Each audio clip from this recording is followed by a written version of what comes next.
تو یاد رکھو تبلیغ چلوں کا نام نہیں ہے، 4 مہینے کا نام نہیں ہے، تو پھر کیا ہے؟ یہ سمجھنے کی بات کہہ رہا ہوں، خالی تقریر کی بات نہیں ہے کہ پھر ہے کیا یہ تبلیغ؟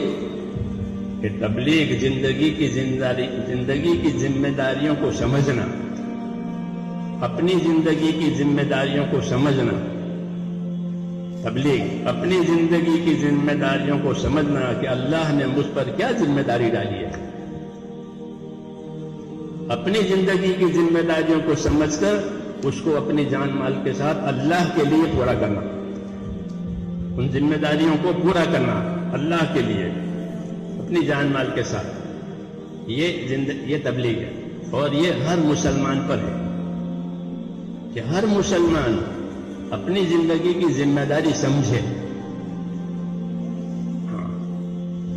اگر بغیر سمجھے کرے گا تو بغیر سمجھے چھوڑ بھی دے گا۔ یہ ہو رہا ہے یاد،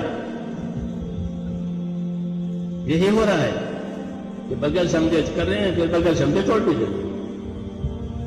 یہ بات صحیح نہیں ہے۔ آدمی کام کرے تو سمجھ کر کرے، سمجھ کر کرے۔ تو تبلیغ کہ اپنی زندگی کی ذمہ داری کا سمجھنے کا نام۔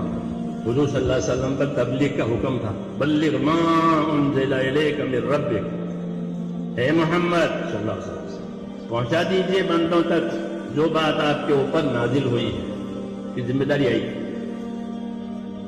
حضور صلی اللہ علیہ وسلم نے اس ذمہ داری کو پوری زندگی پورا کیا۔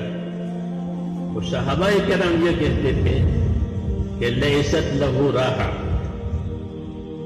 کہ ہم نے حضور صلی اللہ علیہ وسلم کی زندگی میں کوئی آرام راحت دیکھا ہی نہیں،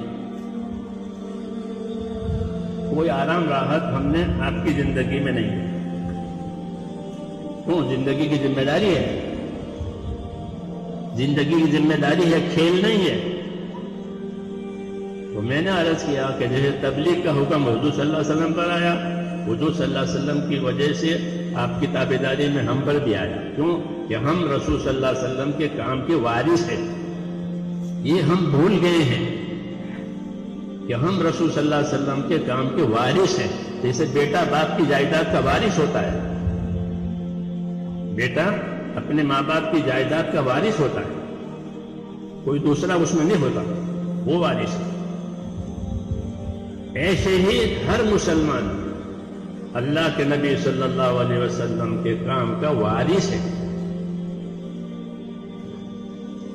اور میرے بھائیوں، اللہ کی طرف سے یہ دستور ہے کہ اللہ کی مدد اتنی آئے گی جتنی ذمہ داری پوری کی جائے گی۔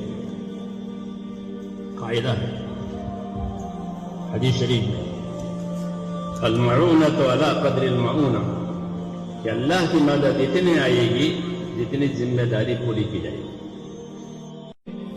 ہمارے چینل